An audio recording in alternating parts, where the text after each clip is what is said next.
Thank you. I've had the chance to review the order of His Excellency Justice Al-Mahiri issued on the 16th of June at 10 AM, as well as the statement of costs. So it might be helpful if I just summarise what the application concerned. It was an enforcement application to effect the transfer of shares to the second claimant and to non-parties to the proceedings who had the benefit of specific findings of fact and law in the judgment. As soon as the judgment was issued on the 28th to 29th of October 2014, demands were made to the defendant to transfer those shares. So it's been long-running and repeated demands for those shares to be transferred. The costs that we claim are for $33,000 and $33,007 US, and those costs date back to those original demands for the transfer of shares, which were repeated numerous times since October, November 2014, which were largely ignored by the defendant. It was anticipated by the claimants that the defendant would seek to overcomplicate, delay and obstruct the enforcement application. There was simply no legal defence to resist the transfer of the shares that were the subject of this application. It led the claimants to take a very cautious approach by preparing 3 new witness statements in support of the enforcement application. This decision was further vindicated when we learned that the Deputy Chief Justice was unfortunately unwell and not able to hear the enforcement application. We had a new judge who might not be as familiar with the detail of the proceedings as the Deputy Chief Justice. The defendant then made a late application to cross-apply for a stay of enforcement of the judgment order and the judgment, and Mr. Gassig has already alluded to the appeal that the defendant has made to the onshore UAE courts. They submitted 2 new witness statements to oppose the application as well, which further overcomplicated matters. The defendant also flew over a barrister from London especially for that hearing to act as advocate at the hearing. The defendant put in an 11-page skeleton argument. I acted as advocate in the enforcement application at the level of a senior associate. The claimant's skeleton argument was 18 pages long, and it was prepared by me with assistance from junior associate Mr. Duji, who's here with me today. We achieved a comprehensive victory by the order of His Excellency Judge Omar Al-Mahiri, and we say that the costs of $33,007 US is reasonable and proportionate in all of the circumstances. Thank you, sir. Why didn't you ask, or did you ask, His Excellency to assess these at the end of the hearing? We did, sir. We did make that application. We were also anxious to avoid the need for any further hearing of this matter.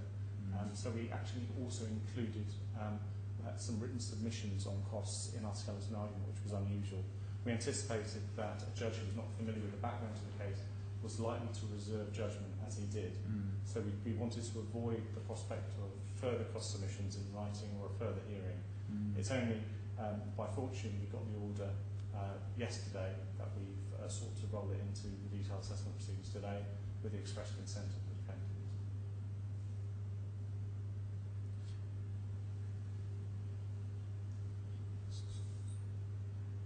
So this statement of cost was available to the judge at the end of the hearing, and including submissions in the skeleton, but it was pushed off, and the order was then issued as it was for it to be assessed by me if not agreed. Yes, sir. Is that the position? That's correct. Thank you. Mr. Gassig. All I can say to the statement of costs is the 33 hours claimed for work done on the documents by Mr.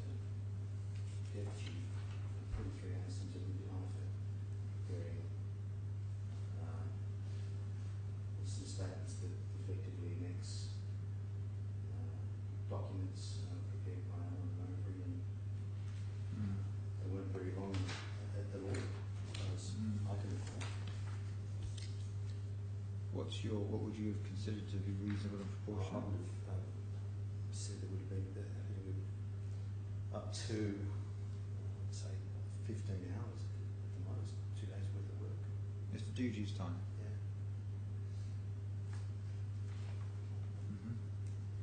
Did you submit a statement of costs at the end of the hearing to the judge? No, we didn't. Why?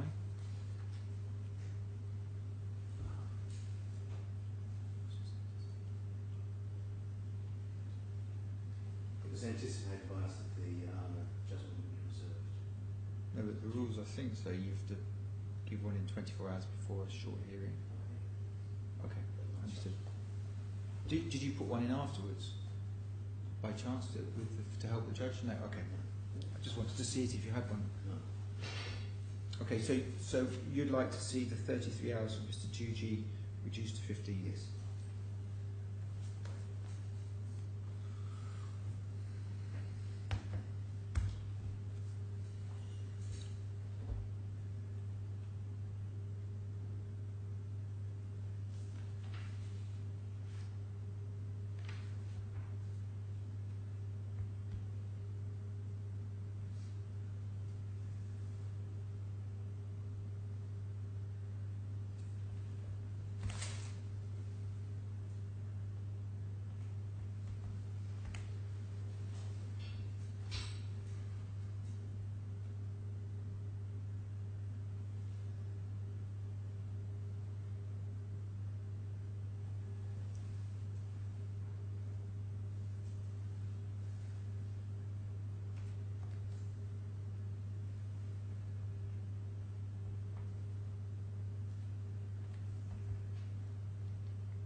So,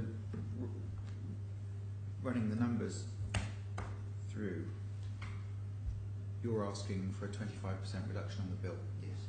Is the upshot of that reduction? Yes.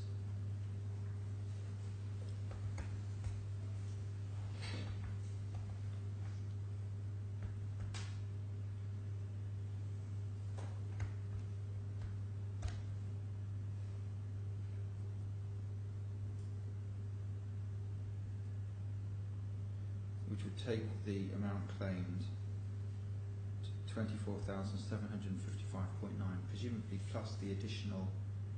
Oh, there are no additional fees on that. 24. So I don't think 24,755.9 is what you would see as reasonable proportionate to the application. Yes.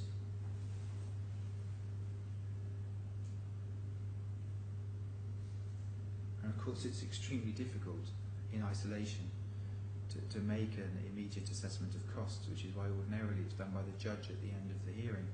The judge was not afforded the benefit of seeing both sides' statements of cost, which is something that the rules provide for and do make it much easier for the judge to make a determination by seeing the relative time spent. So if it's of assistance, the claimants are prepared to accept the concession requested by the defendant. Thank you. So the bill is, if I've calculated it correctly, and so I'm not ordering this, I'm just saying my calculation leaves out at 24,755.9. So the concession was to reduce Mr. Duji's time from 33 hours and 30 minutes to 15 hours.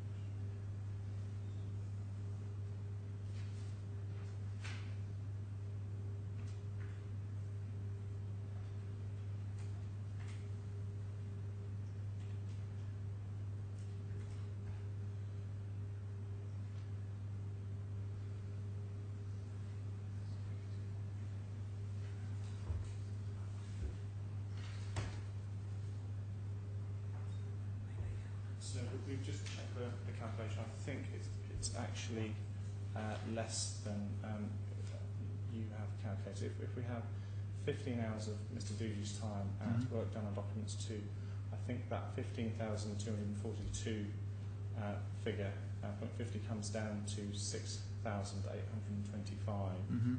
and that the total is then a minus of 8,417.50, which takes the total to 24,590.40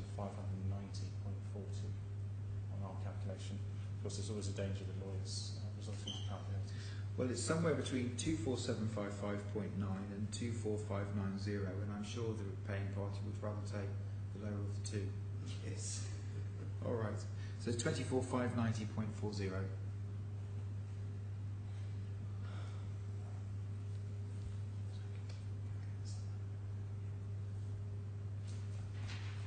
Okay.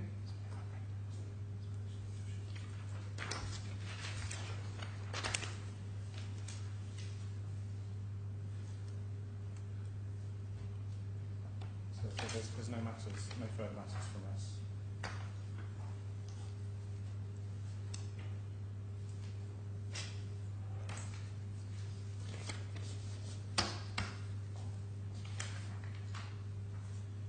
Mr. Cassick, anything from review? Nothing further.